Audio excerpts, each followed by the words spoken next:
the boldest political moves I've ever seen in Washington, D.C. is Elise Stefanik putting it all on the field and taking out Liz Cheney. Talk to our audience about that. I want to go back to a little history. You've been with President Trump from the beginning. Talk to us about taking out Cheney, how it happened, and why you felt it was necessary to do it. Well, when they played that video, Steve, it's just a reminder, this has been a long road. This is a long road for patriots across this country who have seen just the unprecedented weaponization, going after President Trump, from the Russia hoax in 2016 to Democrat talking point members, Pelosi puppets like Liz Cheney. When it became clear after... Pelosi puppet? Pelosi puppet. That's right. I said that in my CPAC speech. And I'll tell you, after January 6th, on January 6th, I was proud to stand up for the Constitution, to stand up for the American people and election integrity. And what we saw was that Liz Cheney became Nancy Pelosi's puppet. She parroted the left's talking points, and we saw just that sham witch hunt in the J6 committee, which was an illegal committee, by the way. We all know this here. And it was important. As I've argued in federal court. Yes. And it was important for House Republicans to unify and support President Trump. We got it done. One of the most unprecedented leadership races in history. I was proud to defeat her. She will never hold elected office again. All right. How much pressure, because I don't think people realize what behind the scenes happens, how much pressure did you get behind the scenes in doing that? Because that was the Bush-Cheney junta. Well, there was smear campaigns by the mainstream media, huge amount of pressure, but I knew what I was doing was right on behalf of my constituents that I represent, on behalf of the American people who are just tired of the lies in the mainstream media, who are tired of the left, because what the left accuses us of is actually what they're guilty of themselves. We know that. They are guilty 10 times over. Nancy Pelosi's J6 committee was a sham. It was illegal. And the only office that was off limits was Nancy Pelosi's office herself, because she needs to be held accountable. And she's just not, by the media, like we're seeing every single day. Joe Biden is not held accountable. Talk to us about that. Talk to us about the accountability. Right now, you've had these hearings on Harvard. There's other hearings up there. There's this impeachment. People feel right now kind of, hey, is anything really happening? Walk us through not just the defense of President Trump, but going on offense against what the Democrats did in the House, and particularly the illegitimate Biden regime, because people are sitting there going, do we have enough political will to actually go there? We do have political will, and I've been proud to stand in the breach on the toughest fights for our republic, whether it was supporting Donald Trump in 2016, which I was smeared. I was the only elected federal woman who was a Republican in the Northeast who voted and supported President Trump, whether it was standing up against Adam Schiff's impeachment hoax and sham impeachment, whether defeating Liz Cheney, and most recently, those university presidents, 2 of whom are former. Goodbye. They've been fired. But it shows, Steve, one person can make a difference when you have the American people behind you, and it set off an earthquake and a reckoning that was long overdue. There is an ideological and institutional rot in these so-called elite higher ed education institutions, whether it's the offices of DEI, which are inherently anti-Semitic, whether it's the foreign dollars that are flowing in to prop up these Middle Eastern studies departments that are anti-Israel and anti-Semitic. So those 2 are gone. We have so many more that we need to look at. So this investigation is very important, Steve, because it's not just those elite universities, it's rampant. And for the first time ever, we were forced to issue subpoenas against Harvard because they were so entitled they refused to turn over documents. They didn't want to turn over documents. They thought they could stonewall you. And they can't. And they underestimated me, but I will tell you, I got it done, and I'm proud to stand up for what is morally right and proud to stand up for my district and the American people. Talk to us a second about when the House gets back. We've got the CR, we have the budget, the down planning strategy right now. This audience right here, I think we're pretty consistent. Either shut down the border or shut down the government.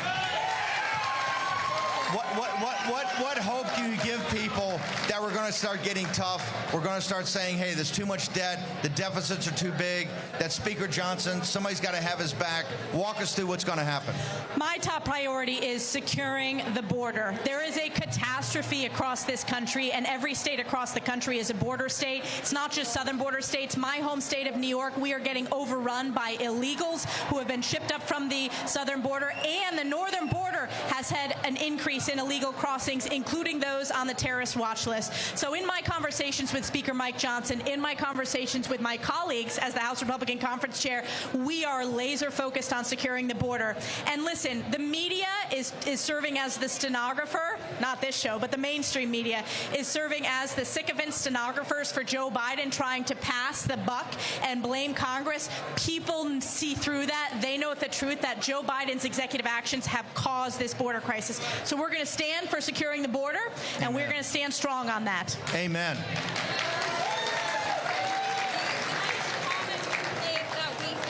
Whether it's from your colleagues on this show or frankly even the War Room posse, is that you don't have the backup that you need in Congress. A lot of your colleagues, they might call themselves Republicans, but they don't really act like it. How can we ensure going into this election cycle that the Republicans that we're electing, I know Alex DeGrasse was speaking at our Force Multiplier Academy about all the work you guys are doing in these districts, but do you think we're going to have really the backup that we actually need to actually secure the border, to actually have accountability with these investigations? We do have the backup, and as House Republican Conference Chair, I work with all of our House Republican members because just like I work for all my constituents, we need to make sure that we're delivering results. And I'll tell you, what the mainstream media won't tell you is how productive we have been in passing good conservative legislation and on our impeachment inquiry investigation against Joe Biden and the Biden crime family, which we're going to continue pushing forward. So one, we passed H.R. 2, the Secure the Border bill, which is the strongest border security package ever. This was when the mainstream media said we couldn't get it done.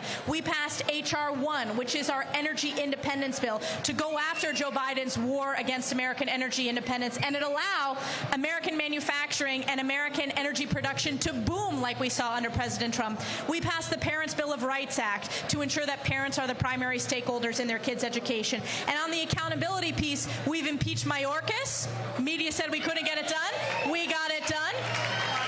And we're continuing to uncover what I believe is the greatest corruption scandal ever in the history of of our country, and that's the Biden crime family corruption. Do you actually think they're a Biden crime family? You think you can back that up with the receipts? Well, the receipts, Steve, look at the bank accounts. The bank accounts don't lie. Over at Treasury. You have hundreds of thousands of dollars going directly into the coffers of Joe Biden and Jill Biden, and it was all perpetrated as part of this Biden family scheme, this influence peddling scheme that used Joe Biden's name. Joe Biden was on the conference calls with Hunter Biden's corrupt business partners that are adversaries of our country. So yes, the bank records don't lie. I heard Gates told us this morning, James Biden said, hey, I was taking it from Chinese companies, not from the Chinese Communist Party.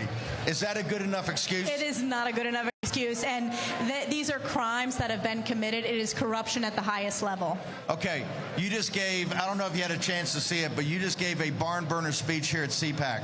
Okay, I want you to summarize for this audience that couldn't make it, the speech, but more importantly, the mainstream media saying you're just brazenly aggressive, that you're ambitious, that you don't believe any of this, and you've gone full MAGA because you see that as a path to power. Is the mainstream media right? No, the mainstream media is dead wrong. I am proud to stand up for my district. I am proud to stand up for the American people. I have strong upstate New York values. I represent the cradle of the revolution, the patriots in this country who founded our great republic, and I am so proud every day to stand in the breach. The media underestimates me. They underestimate all of us, but it's going to be up to us to save this country by electing President Trump, and we will this November. Talk about that. Right now, it's not simply also electing President Trump. We've had people up here, Matt Bull from Breitbart, others, saying they're already laying traps in legislation, the lobbyists, etc., that when President Trump comes into office, that's when the battle's really going to start. Walk us through what you're going to do and can do to make sure that this second term is not partially stolen like the first term. Well, let's go back to when President Trump ran in 2016. One of the most important parts of his message was about draining the swamp.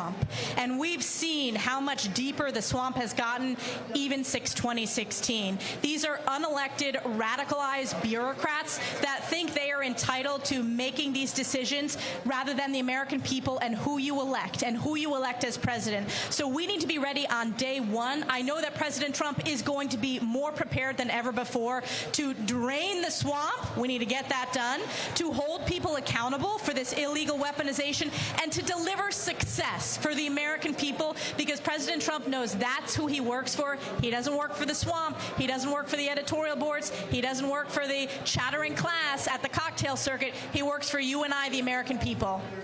Why does President Trump continue to say, that you're his best defender, not just in Congress, but anyway? Why does President Trump say that?